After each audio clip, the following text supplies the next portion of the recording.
Hello students, for today we are going to start a new exercise which is exercise 4.4. इस exercise में हम बात करेंगे determinants की, कोफैक्टर्स की। और मैंने जैसे आपको बताया था कि हम डिटर्मिनेंट को किसी भी रो या किसी भी कॉलम से एक्सपेंड कर सकते हैं, तो वो कैसे एक्सपेंड होगा ये भी सीखेंगे। ओके, तो हम स्टार्ट कर रहे हैं क्वेश्चन नंबर 1 के साथ। क्वेश्चन नंबर 1 मुझे क्या कह रहा है? क्वेश्चन नंबर 1 हमें कह रहा है write the minors and cofactors. Write the minors and cofactors of the following। इनके हमें माइनर और कोफैक्टर्स दोनों बताने हैं। इसमें 1 2 3 4 क्वेश्चंस हैं। मैं आपको एक एक बताता हूँ। क्वेश्चन नंबर फर्स्ट का मैं आपको सेकंड पार्ट बताऊंगा, क्योंकि बच्चे mostly A B C D जहां देखते हैं वहां पर थोड़ा सा डर जाते हैं। तो फर्स्ट का सेकंड पार्ट है A C B D. B D हमें बताना है इसके माइनर्स एंड कोफैक्टर्स। तो माइनर्स और कोफैक्टर्स के लिए सबसे पहले इसके माइनर्स की तरफ चलते हैं। तो इसके जब हम माइनर्स फाइंड आउट करेंगे तो इसका फर्स्ट माइनर होगा M11 से रिप्रेजेंट करते हैं उसको। तो फर्स्ट रो और फर्स्ट कॉलम हम हाइड कर देंगे। क्या करेंगे? फर्स्ट रो और फर्स्ट कॉलम हमने हाइड कर लिया, और जैसे ही हम हाइड करते हैं तो हम क्या देखते हैं? ये क्या बचता है? D। First minor M11 D। Second minor M12। First row second column hide कर लिया, अब बचेगा B। Third M21। Second row first column hide किया 3। Next M22। Second row second column hide किया, ये बन गया हमारा A। ये तो हमारे बने माइनर्स। माइनर्स के बाद अब हमें फाइंड करना है कोफैक्टर्स। कोफैक्टर्स को हम कैसे निकालना है? माइनर्स आपको आ गए। अब हम बात करते हैं कोफैक्टर्स की तरफ। पहला कोफैक्टर फिर से वही A11। अब इसे फाइंड करने के लिए इसका जो फॉर्मूला है -1 टू द पावर रॉ और कॉलम। देखिए इसका जो फैक्टर फॉर्मूला होता है AIJ कोफैक्टर्स का, ये होता है -1 to the power I plus J into MIJ। Okay, तो यहां पर देखिए फर्स्ट रो फर्स्ट कॉलम, तो -1 टू द पावर I के प्लेस पर भी 1 है और J के प्लेस पर भी 1 है, तो ये बनेगा 1 प्लस 1 एंड M11। M11 आएगा -1 टू द पावर 2। M11 मेरे पास है D। तो पहला जो माइनर आएगा M11 -1 टू द पावर 2 यानी पॉजिटिव आ जाएगा D। M12 -1 to the power 1 plus 2, 1 to the power 1 plus 2। M12 -1 की पावर 3 एंड M12 कितना है? B। -1 की पावर 3 का मतलब नेगेटिव का ऑड नंबर है, इसका साइन नेगेटिव आ जाएगा और यहाँ पर आएगा B। M12 के बाद M21 second row first column -1 to the power 2 plus 1 and sorry A21, यहाँ पर मैंने गलत लिख दिया, A11 आएगा। कोफैक्टर्स को इससे रिप्रेजेंट करते हैं A21 और यहाँ पर आएगा M21। -1 की पावर 3, A21 हो गया C, ये हो गया negative into C minus and A22 -1 to the power 2 plus 2 M22 -1 to the power 2 plus 2 हो गया 4 एंड M22 हो गया 8। आंसर आ जाएगा A। तो हमारे पास सभी माइनर्स और कोफैक्टर्स आ गए। ओके, अब हम क्वेश्चन नंबर सेकंड के सेकंड पार्ट की तरफ चलते हैं, जिसमें हमारे पास है 1 3 0 0 5 1 एंड 4 -1 2। अब मुझे इसके माइनर और कोफैक्टर्स बताने हैं। तो माइनर और कोफैक्टर्स बताने के लिए सबसे पहले मैं लिखता हूं minor of A11. Minor of A11 is M11. A11 का मतलब फर्स्ट रो फर्स्ट कॉलम, ये जो है A11, इसका माइनर बताना है। तो इसकी रो और इसका कॉलम आप छोड़ दीजिए, हमारे पास आएगा 5 1 -1 and 2, 5 1 -1 and 2। तो सिंपल सी बात है, अब हम इसे सॉल्व करेंगे। 5 इंटू 2 -1 इंटू -1, ये आ जाता है हमारे पास में 11। ओके, अब हम इससे सेकंड की तरफ चलते हैं। Minor of A12। अब हमने फर्स्ट रो और सेकंड कॉलम को छोड़ दिया, तो हमारे पास बचा 3 0 -1 -2 इज M12। 3 0 -1 2। फिर से सॉल्व करते हैं, तो M12 आ जाएगा 3 2 6 -0 इंटू -1, ये आ जाएगा 6। माइनर ऑफ A12 के बाद minor of A13 is M13, यानी कि फर्स्ट रो थर्ड कॉलम हमने मिस कर दिया। 3 5 0 1, 3 5 0 1। फिर से वही एरो, 3 1 जा 3 -5 इंटू 0 3, सिंपली A13 आ गया। अब फिर minor of A21, second row first column miss कर दिया, second row and first column miss कर दिया। अब बना 0 1 4 -2, 0 1 4 एंड 2। तो ये आ जाएगा M21 equals to 0 into 2 -1 into 4। तो M21 हमारे पास आ जाता है -4। M21 के बाद minor of A22 is M22। A22 का माइनर M22 होता है, तो M22 के लिए ये वाली पोजीशन, तो ये रो और ये कॉलम हम हाइड कर देंगे। 1 0 4 2, 1 0 4। फिर से इसे सॉल्व कीजिए, 1 इंटू 2 4 इंटू 0, तो 2 1 जा 2, सिंपली। अब minor of A23 is M23।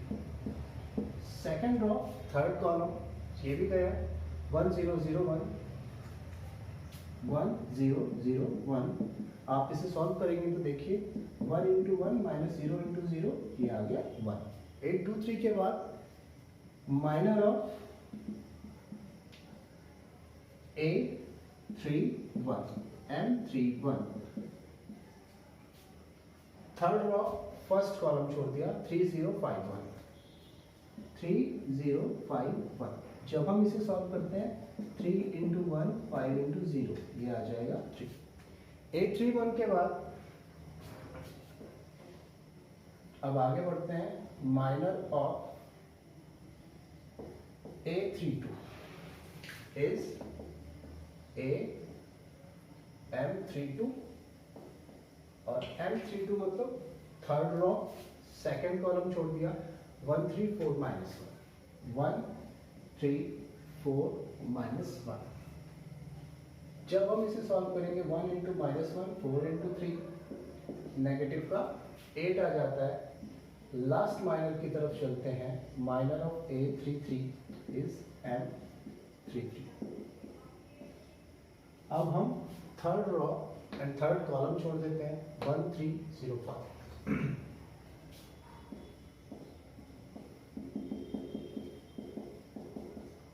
यहां पर आ जाता है 5। ये तो माइनस आते हैं। अब हमें इनके कोफैक्टर्स भी निकालने हैं। देखिए बोर्ड की कमी है, तो यहाँ पर मैं कोफैक्टर्स एक साथ ही निकाल लेता हूँ। तो cofactor of M11 is A11, और ये होगा -1 टू द पावर 1 + 1, और जो हमने माइनर निकाल रखा है उसको आप यहाँ रख दीजिए इंटू 11। इंटू m11, इसका मतलब है -1 टू दी पावर 2 और m11 11, नेगेटिव है पावर 2 है, इसका मतलब ये इवन नंबर होगा, आंसर आ जाएगा 11।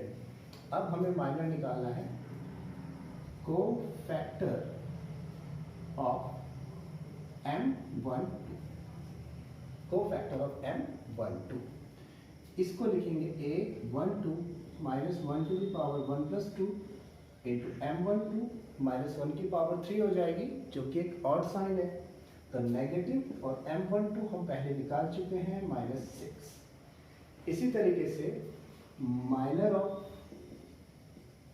a, माइनर ऑफ m13 का माइनर निकालना है, सॉरी कोफैक्टर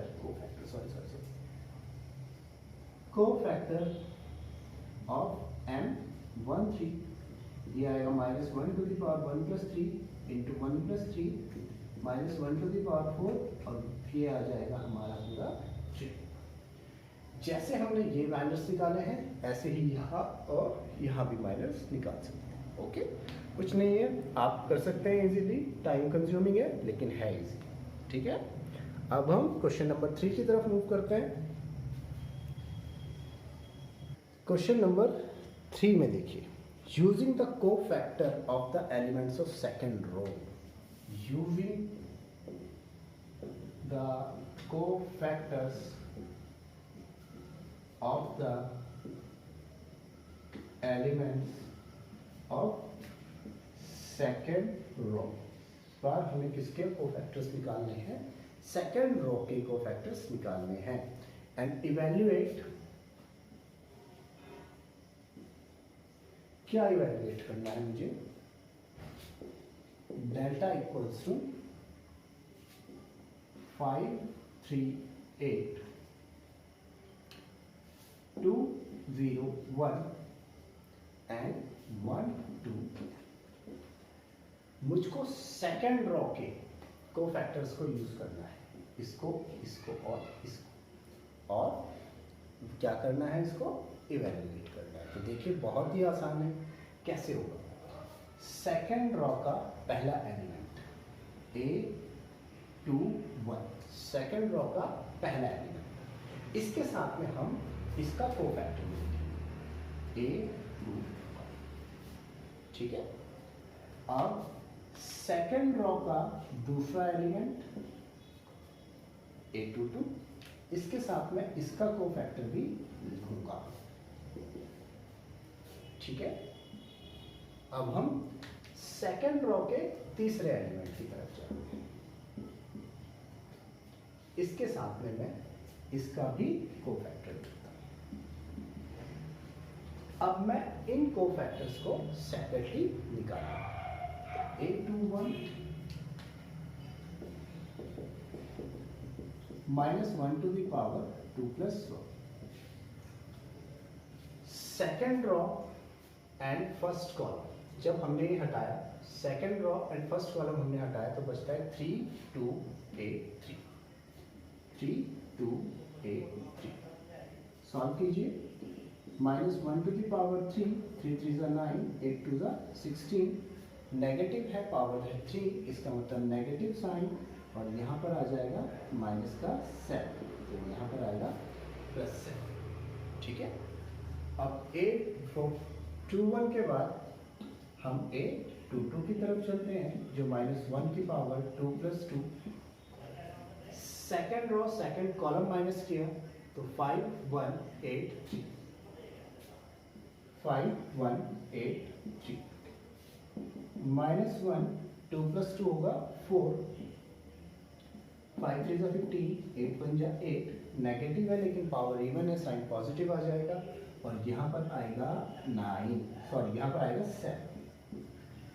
अब हम a23 की तरफ चलते हैं, -1 to the power 2 plus 3, second row third column minus किया, second row third column minus कर दिया, अब बचा 5 1 3 2, 5 1 3 2, -1 टू दी पावर 5, 5 2 ज़ा 10, 3 1 ज़ा 3, माइनस है और पावर ऑड है, नेगेटिव साइन आएगा और 10 माइनस 3 आ जाएगा 7, तो ये आ गया -7। अब हम वैल्यू निकालते हैं। So value delta equals to 8 to 1, ये एलिमेंट के लिए 8 to 1 यानी 2 into coefficient 7 plus 8 to 2 0 into coefficient 7, 8 2 3 1 into coefficient -7। जब हम इसे सॉल्व करते हैं 7 2 14, 7 1 7, तो डिटर्मिनेंट की वैल्यू आ जाती है हमारे पास में 7। तो मैंने जैसे आपको बताया था कॉफिशिएंट को हम कहीं से भी सॉल्व कर सकते हैं। ओके, अब इसके बाद हम क्वेश्चन नंबर 4 की तरफ चलते हैं। क्वेश्चन नंबर 4 भी इसी टाइप का क्वेश्चन है। इसमें हमने रॉ से ओपन किया था, उसमें हम कॉलम से ओपन कर रहे हैं। ठीक है,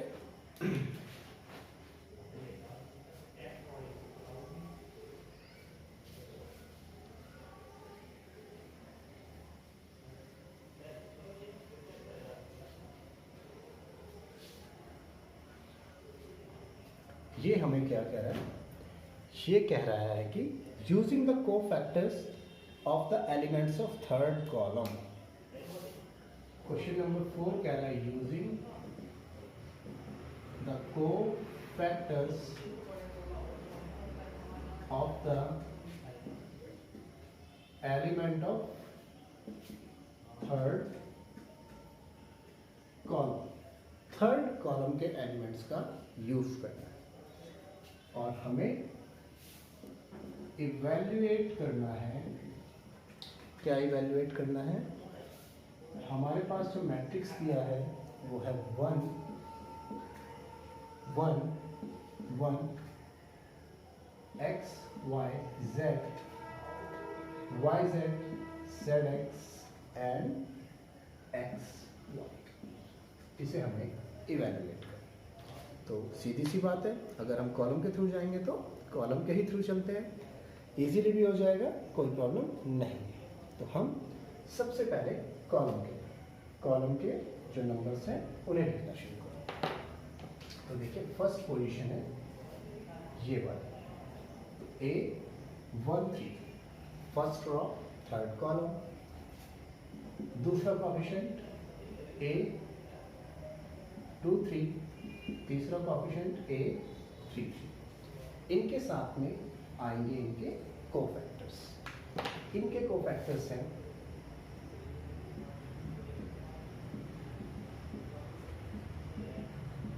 ठीक है। इस बार मैं सीधा ही निकाल दूँ, कोई प्रॉब्लम नहीं होगी आपको। देखिए जरा कैसे निकलते हैं। डायरेक्ट अगर हम करना चाहें तो फर्स्ट रॉ थर्ड कॉलम का कोएफिशिएंट ये स्टैंड करता है कोएफिशिएंट के लिए। फर्स्ट रॉ थर्ड कॉलम का कोएफिशिएंट है YZ और ये किसके लिए स्टैंड करता है? ये तो कोएफिशिएंट के लिए स्टैंड करता है। और ये वाली टर्म किसके लिए करती है? कोफैक्टर्स के लिए। ये वाली टर्म किसके लिए स्टैंड करती है? कोफैक्टर्स के लिए। तो A13 सबसे पहले -1 की पावर 1 + 3। अब first raw and third column को हम हटा देते हैं। 1 1 YZ 1 1 YZ प्लस A23 यानी -1 to the power 2 + 3 5। A23 यानी ZX सबसे पहले coefficient A23 ZX into -1 to the power 2 + 3 and second row and third column छोड़ देंगे 1 1 XZ 1 1 XZ plus A33 third row third column XY। अब third row and third column दोनों छोड़ने हैं 1 1 XY। अब मैं इसे ओपन तो YZ -1 to the power 4 और Z - Y ZX -1 to the power 5 Z - X।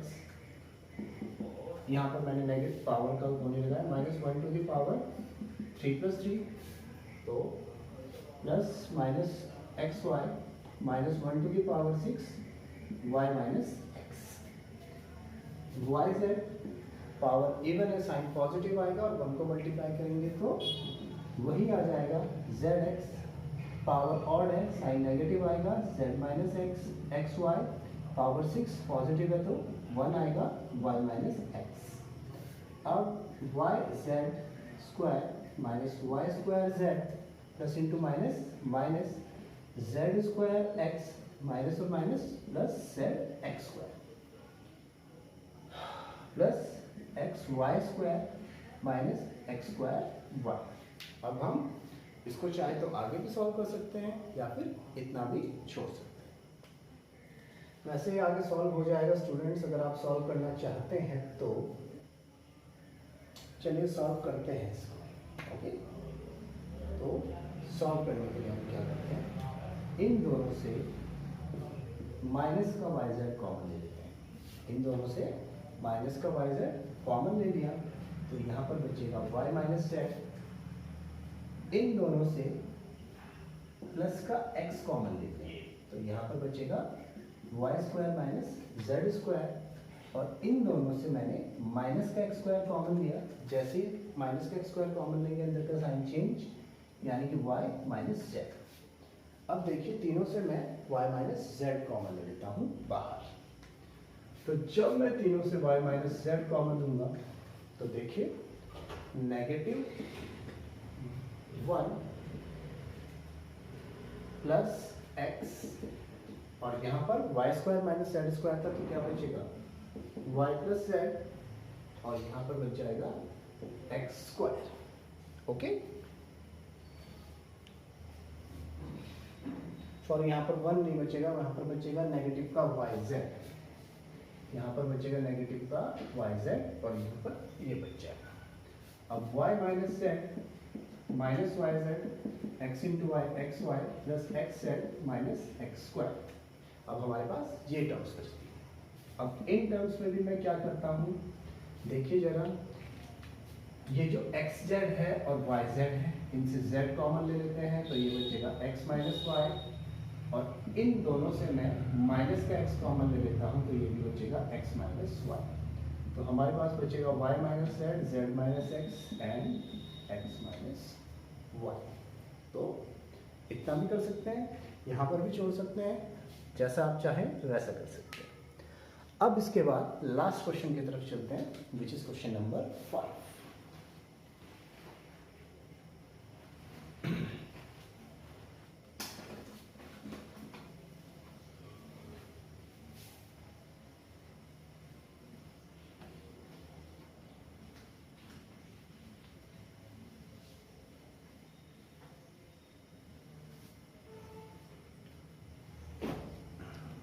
देखिए बच्चों, इसके बाद हम हैं क्वेश्चन नंबर 5। क्वेश्चन नंबर 5 में हमें एक डिटर्मिनेंट दिया हुआ है जिसकी value a11, a12, a13, a21, a22, a23, a31, a32 and a3। इस टाइप का डिटर्मिनेंट दिया हुआ है और इसमें 4 ऑप्शन है, आपको बताना है कि कौन सा ऑप्शन सही। क्वेश्चन नंबर 5 में हमें एक डिटर्मिनेंट दिया हुआ है a11, a12, a13, a21, a22, a23, a31, a32 and a33 और हमसे पूछ रहा है कि इसमें से कौन सा वाला ऑप्शन सही है जो इसकी वैल्यू को रिप्रेजेंट करता है। तो इसकी वैल्यू को रिप्रेजेंट करने वाला जो फैक्टर है वो है d।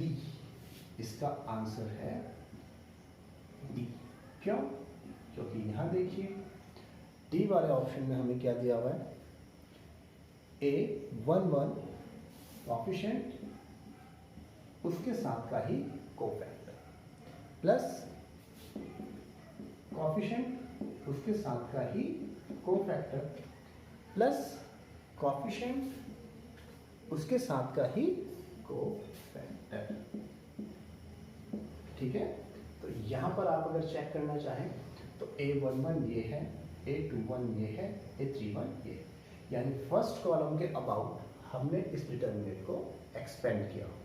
ठीक है, जैसे अभी एक कॉलम एक्सपेंड करके आपको बताया था क्वेश्चन नंबर 5 में, यहाँ पर भी ये फर्स्ट कॉलम के अबाउट हमने डिटर्मिनेंट को एक्सपेंड किया है, तो यही करेक्ट आंसर होगा। ओके स्टूडेंट्स, तो आज ये एक्सरसाइज भी फिनिश्ड होती है।